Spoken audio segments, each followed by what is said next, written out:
Anak, nakita mo ba yung cellphone ng tatay mo? Nilagay ko dun sa loob ng kabaong niya bago siya ilibing. Ba't mo naman ginawa yun, anak? May mga importante laman doon. Baka sakaling buhay pa siya para matawagan niya ako. Ay, Diyos ko talaga tong batang to.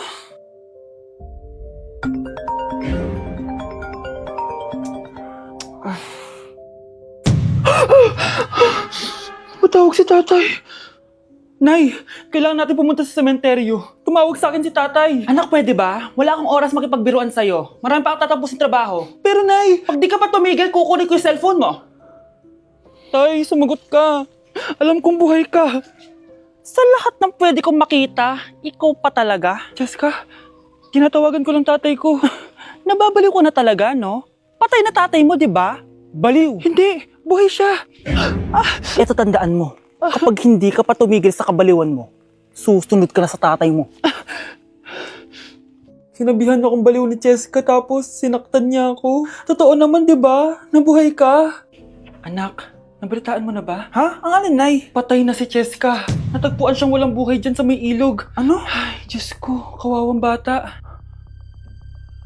Tay, sumagot ka na please. Ikaw! Ikaw ang pumatay sa anak ko! Ano? Eh siya nga to ng away sa akin eh. Ikaw ang huli niyang kasama. Tandaan mo to. Isusunod kita sa tatay mo. Tay, hindi ko na alam gagawin ko. Sinisisi ako ng nanay ni Jessica sa pagkamatay ng anak niya. Natatakot ako. Anak, yung nanay ni Jessica. Oh, bakit Nay? Pinatay daw. Binitin sa may puno. Ano? Nakakatakot na dito sa barangay natin, anak. Sinong pumapatay sa kanila? Nay, may tao. Sino po sila? Magandang araw po. Ako po si Detective Jason. Ako ang may hawak sa investigation case sa pagkamatay ni Cheska at ng kanyang nanay. Bakit kayo nandito? Dahil dito.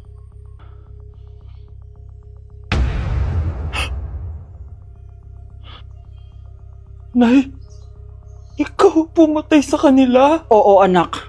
Narinig ko lahat ng mga sumbong mo sa tatay mo. Cellphone ni tatay. Pinangako ko sa tatay mo bago siya mamatay na poprotektahan kita kahit makapatay man ako ng tao. Sumama ka sa akin, ma'am, para ma-interview ka namin. Tandaan mo to, anak. Kahit nasa kulungan ako, poprotektahan kita. Tumawag ka lang. Dok, bakit ka meron neto, ha? Bakit may picture ka ng nawawala akong anak? Hindi mo ba talaga ako naaalala? Hindi. Sabihin mo sa akin, buhay pa ba ang anak ko? Umalis ka na. Marami pa akong gagawin. Buhay pa ba ang anak ko? Oo! Buhay na buhay ako! Ako ang anak mo na iniwan mo sa palengke dati! Nagtataka ka? Isa na akong trans ngayon. Alam mo, buti na lang may mabait at mayamang pamilyang kumukup sa akin. Kaya maganda yung naging buhay ko. Tingnan mo, naging doktor pa ako.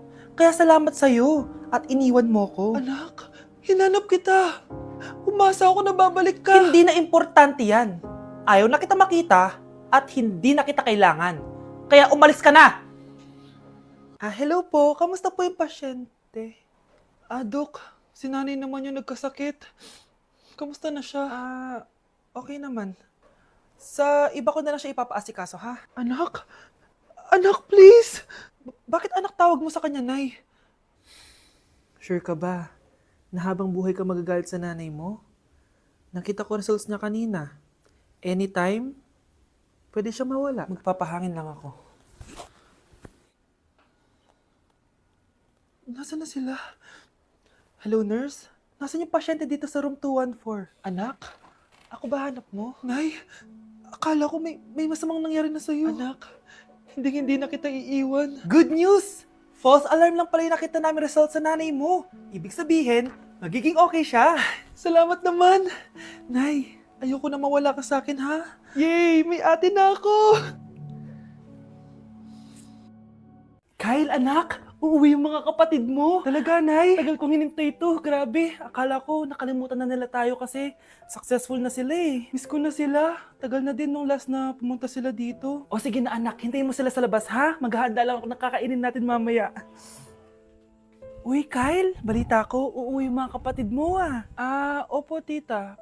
Paano niyo po nalaman? Basta, siguro proud yung nanay mo kasi successful yung mga anak niya, no? Oo naman tita, nagbunga lahat ng paghihirap ni nanay sa kanila. Deserve nyo yan. Malapit nyo nang malaman ng totoo, walang sikretong hindi nabubunyag. Pasok na po ako, tita. Sige. Hello, Nay! Nandito na yung anak mong doktor, all the way from New York! Hi, Nay! Nandito na yung anak mong teacher, all the way from Central Elementary School! Hello, Nay! Nandito na yung anak mong engineer. Naiyak naman ako. Nakumpleto din kayo magkakapatid. Sana nakikita to ng tatay niyo. Masaya ako na nandito kayo, ate, kuya. Sana maging successful din ako na kagaya niyo. O siya na, kumain na kayo ha. Galing pa kayo sa malalayo eh. Wow naman, Mare. Bigatin na yung mga anak mo. Saya-saya. Oo naman, Mare. Ilang taon din akong kumayod para mapagtapos lang sila. Pero worth it naman, di ba? Teka, Mare, para mas masaya, may kailangan kang malaman. Oh, eto. Ha? Ano to, Mare?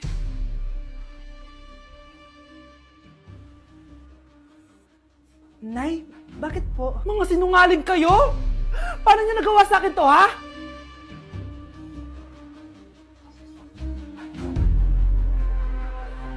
Wow! Gising na siya! Ang pala mo nandito sa bahay. Nay, wag ganyan please. Alam mo, bilib din ako sa'yo eh. Wala na nga tayong makain, nagpabuntis ka pa. Buti pa yung anak ni Rosa, pag-aaral ay natupag. Nakakawalang gana! Yan, umalis ka! Diyan ka magaling! Kasalanan mo to! Sinira mo yung future ko! Ate, please, tigilan mo yan. Walang kasalanan yung bata. Hindi! Dahil dito, galit sa akin si nanay. Kaya dapat mawala na to! Ate, wag! Ate! Anak, kain ka na. Nay? Sorry anak ha sa mga sinabi ko. Hayaan mo, babawi ako sa'yo ha. Thank you, Nay. Nay, sumasakit yan ko. Nay! Oo, yung pinag-usapan natin ha. Hihintayin ko lang mga anak tong babaeng to.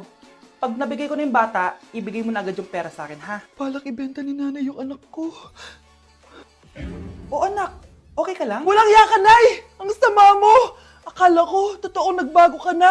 Pera pa rin pala yung nasa utak mo. Abay, bakit? Wala ka nang pakinabang dito. At least yung anak mo, mapapakinabangan ko. Wala ka namang papakain dyan eh. Napakasama mo! Lalayas na ako sa impyernong to! Sige, lumayas ka! Sino tinakot mo? Tignan natin kung saan ka pupulutin. Hello, Bes. Hello, Bes. Kilala mo ba si Edward? Oo, Bes. Siya yung ama ng dinadala ko. Mayaman pala sila, Bes. Gusto kanyang makita kasi gusto niyang panagutan yung baby mo. Talaga? Oo, Bes. Ito na yun, Bes. Bes, hindi mo na kailangan magtiis na nanay mo. Hindi pwedeng anak ko lang ang makikinabang sa yaman ng lalaking yun. Dapat ako din. Anak, kunin mo yung cellphone ko sa kwarto. May tumatawag ata. Sige po, Nay. Sabi cellphone ni nanay. Anak, bilisan mo naman.